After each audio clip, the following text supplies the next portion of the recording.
Y como les decía, vamos a hablar de transformación educativa y para eso estamos recibiendo a Rocío Schiappapietra. Lo voy a decir despacito porque tiene su dificultad. Bien, sí. Rocío, bienvenida. Ella es psicopedagoga, docente universitaria e integrante de DUI 21. Gracias por la invitación. Por favor, para nosotros un gusto y antes que nada, para aquellos que en general todos conocemos a DUI 21, pero puede pasar que alguno diga, bueno, ¿cuál es el rol que tiene? ¿Cómo funciona DUI 21? Vamos a comentar brevemente, pero ¿qué es DUI 21? DUI 21 es una organización de la sociedad civil que lo que hace es generar aportes, ¿sí?, a la discusión de lo educativo a nivel país, ¿sí? Está conformado por distintos profesionales, distintas áreas, ¿sí?, que lo que hacemos es aportar, digamos, a la discusión sobre lo educativo en distintos niveles, ¿sí? En una primera instancia, DUI 21 lo que hizo fue generar un gran contenido, ¿sí?, que a través de su libro abierto, sí, que está disponible en la web y todo el mundo puede acceder, y con información, con datos, con análisis, de alguna manera vamos empujando y articulando, ¿sí?, y poniendo sobre la mesa temas que nos parecen de relevancia para todas las personas que trabajamos dentro de los espacios educativos. Exactamente, y tiene una visión, digamos, amplia en el sentido de que hay integrantes de distintas fuerzas políticas, o sea, con distintas ideologías, y a su vez ustedes no definen nada de las políticas públicas. No. Y me parece importante señalarlo para entender desde dónde vamos a hacer esta entrevista también, ¿verdad? Sí, nosotros no tenemos incidencia, digamos, a la política pública. Lo que sí es rico de DUI es que tenemos mucha riqueza conceptual en la medida en que está armado por personas de distintos espacios, con distintas, digamos, formaciones, que trabajan en distintos niveles del sistema educativo. Entonces, en esa integración sí es donde está la riqueza y donde entendemos que está como el crecimiento y el desarrollo, ¿no? Tú hablas, Rocío, en un artículo que publicabas, tú publicás regularmente, además, en medios de comunicación, hablabas de que que hay mucho ruido en este tema de la transformación educativa, que hay una situación, digamos, de necesidad, de crisis necesaria para ir hacia un cambio. Contanos un poquito, justamente, desarrollemos cuál es esa crisis necesaria, en qué situación estamos y después vamos a hablar de para dónde piensan ustedes y pensás tú que tendría que ir este cambio. ¿Cuál es la situación hoy? Bien. Hoy en día las organizaciones, las instituciones en general a nivel global están en una crisis, ¿sí? Nosotros entendemos el mundo de manera distinta, ¿sí? Esos cambios se dan de manera mucho más acelerada y las organizaciones y las políticas tienen que ir de alguna manera acompañando esas transformaciones, ¿sí? Lo educativo no es ajeno a eso, ¿sí? No es que la crisis es exclusivamente de lo educativo, ¿sí? Hay otras organizaciones que también están en crisis, nada más que, bueno, el educativo tiene una relevancia clara y por eso, bueno, está en boga esta discusión.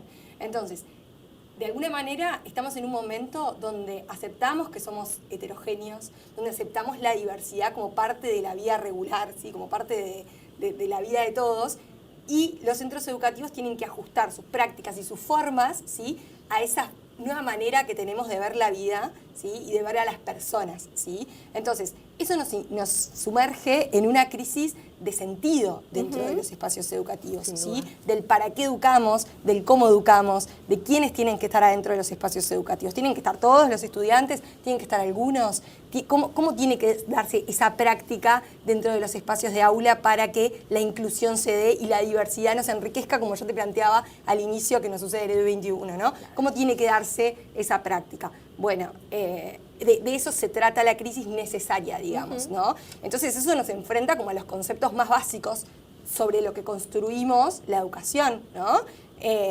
¿Cuáles son esos conceptos, Rocío? Y bueno, la diversidad es un concepto clave para entender y para de alguna manera para articular los espacios educativos. La inclusión es un concepto muy importante. Todo lo que tiene que ver con la formación vinculada al saber hacer es muy importante, ¿sí? ¿La evaluación? La evaluación también, pero la evaluación no es un concepto, la evaluación es un dispositivo dentro de los espacios educativos que se utiliza como una herramienta de aprendizaje, digamos. Claro, ¿para qué evaluamos, no? Esta cosa que también está muy arriba de la mesa hoy.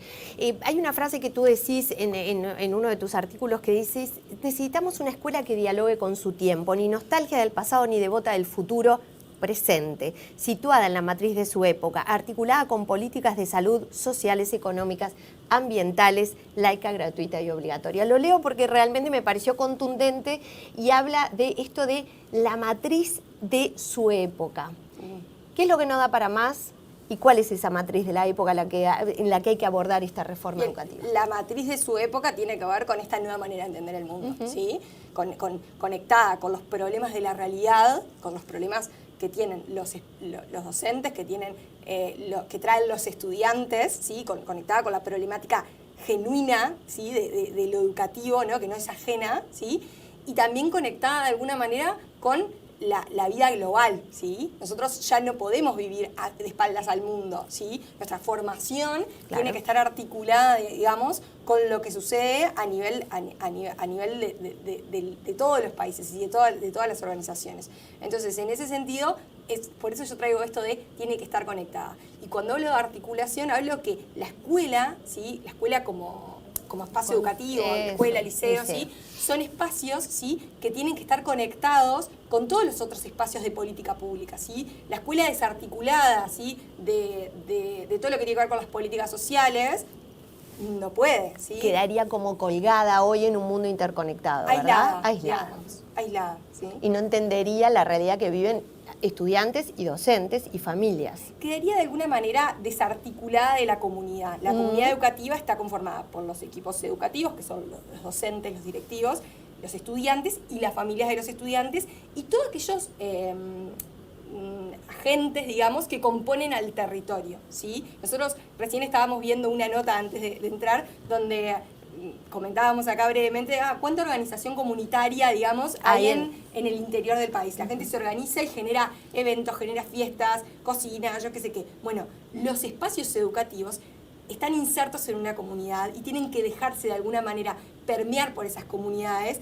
para estar incluidos en esa comunidad y para poder ofrecer espacios de inclusión. Y esa articulación se da si la política pública a su vez tiene esta trama, digamos, inclusiva y articuladora. Ahí está. Ahora, esto que tú decís, que creo que no hay nadie que no pueda estar de acuerdo con este planteamiento, porque además de lógico es sano, es lo que entendemos que por ahí hay que ir. ¿Cómo se puede articular hoy de verdad para poder hacer integrar o estudiantes que hoy no se sienten cómodos en el espacio educativo y que deben de estar, docentes que cuestionan los planteamientos que se hacen hoy, pero que a su vez solicitan un tipo de diálogo y luego el diálogo parece que no termina de llegar?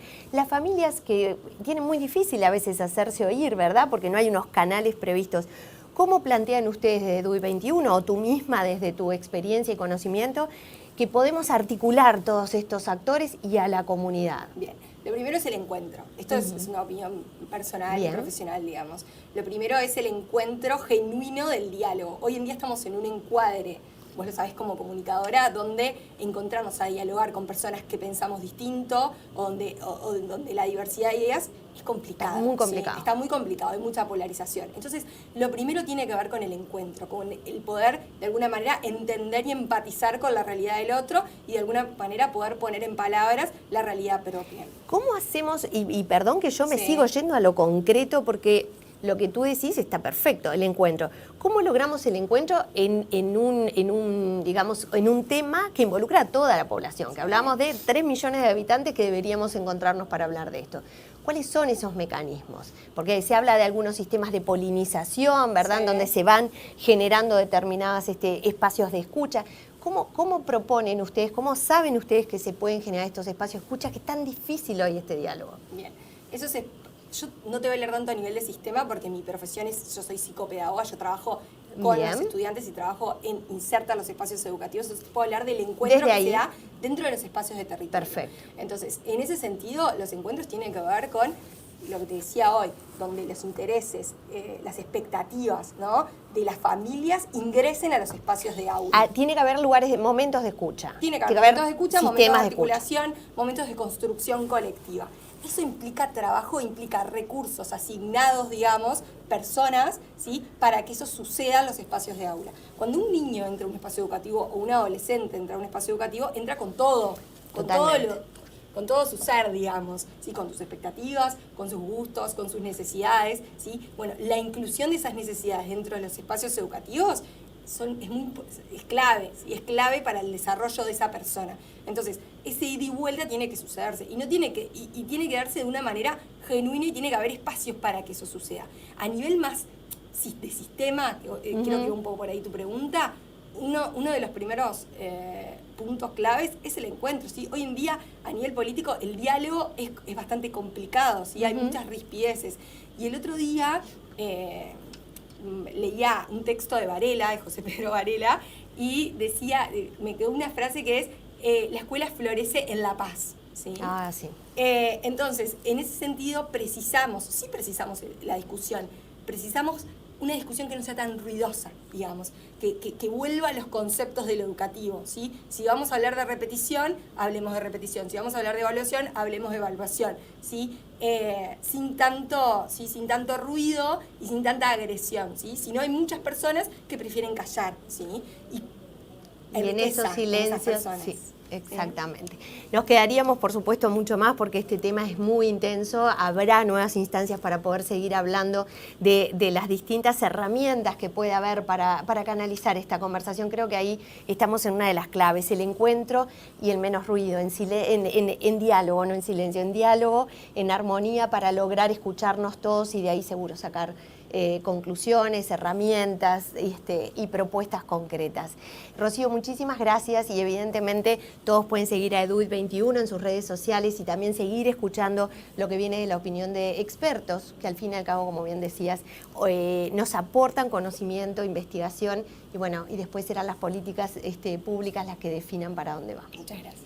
Gracias a vos y ahora sí nos vamos a una brevísima tanda y volvemos enseguida con Modo País.